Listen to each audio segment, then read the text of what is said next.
क्या आज भी जीवित है पांडवों का वंश?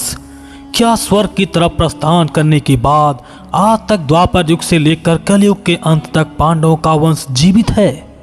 वीडियो में आगे बढ़ने से पहले हमारे चैनल को सब्सक्राइब जरूर करें और बेल आइकन अवश्य प्रेस करें ताकि हमारे द्वारा बनाए गए नए वीडियो का नोटिफिकेशन आपको सबसे पहले मिलता रहे।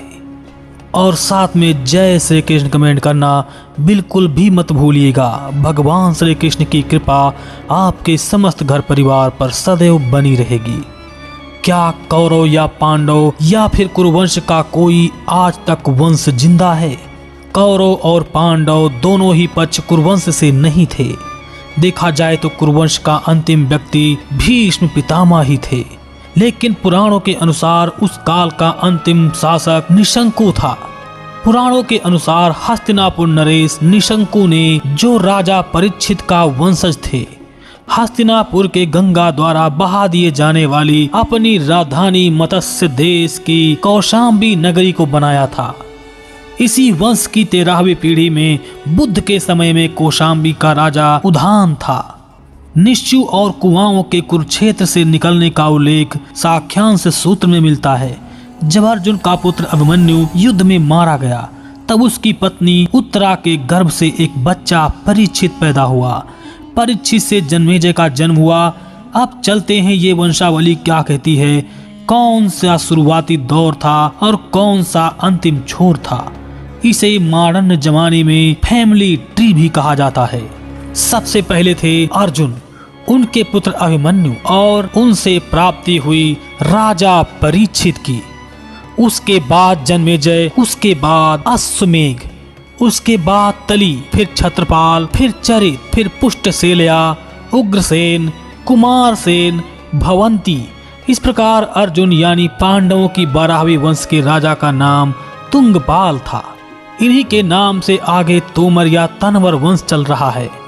कहा जाता है कि दिल्ली राज्य के संस्थापक अग्रपाल तोमर चंद्रवंशी क्षत्रिय हैं और इनका संबंध पांडव पुत्र अर्जुन से जुड़ा हुआ है। कहते हैं सांग भरी के शासक महाराज भृगराज चौहान, जो कि चौथे राजा थे, और दिल्ली को जीतकर अपने चौहान साम्राज्य को उन्होंने अपने अधीन कर लिया था। उस समय दिल्ली के तनवर वंशी शासक चौहान के समर्थ माने जाते हैं। दिल्ली पर अपना अधिकार बनाकर रखने वाले पृथ्वीराज चौहान के बाद तनवरों ने दिल्ली को छोड़कर राजस्थान में मरुड़ के पास अपना डेरा जमाया था। हालांकि दिल्ली की तरफ होने वाले निरंतर आक्रमण के कारण तनवरों के कुल को बचाने के लिए रणजीत सिंह के पुत्र उज्जैल और धनरूबी जी को पश्चिम राजपुताना क्षेत्र की ओर भेज दिया गया था।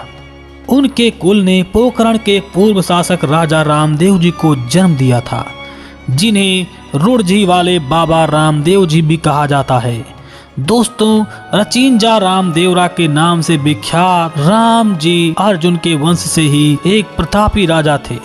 इस तरह अर्जुन से शुरू हुआ वंश रुड़झी रामदेव शख्स पर खत्म होता है और अभी भी इनका वंश चला आ रहा है। जी हाँ, आज के जमाने में कहा जाता है कि पांडवों का वंश जीवित है। आप इंटरनेट, किताबें या किसी यूट्यूब प्लेटफॉर्म पर देख और पढ़ सकते हैं। अर्जुन यानी पांडवों का वंश आज तक चला आ रहा है और कलयुग के अंतिम छोर तक चलेगा। दोस्तों, इस बारे में आपके क्या विचार हैं, कमेंट में जरूर बताइएगा। और अगर वीडियो पसंद आया हो तो इसे लाइक शेयर करके हमारे चैनल को सब्सक्राइब जरूर कीजिएगा। साथ में बेल आइकन भी प्रेस कर देना ताकि आने वाले नए वीडियो की जानकारी आपको सबसे पहले मिलती रहे।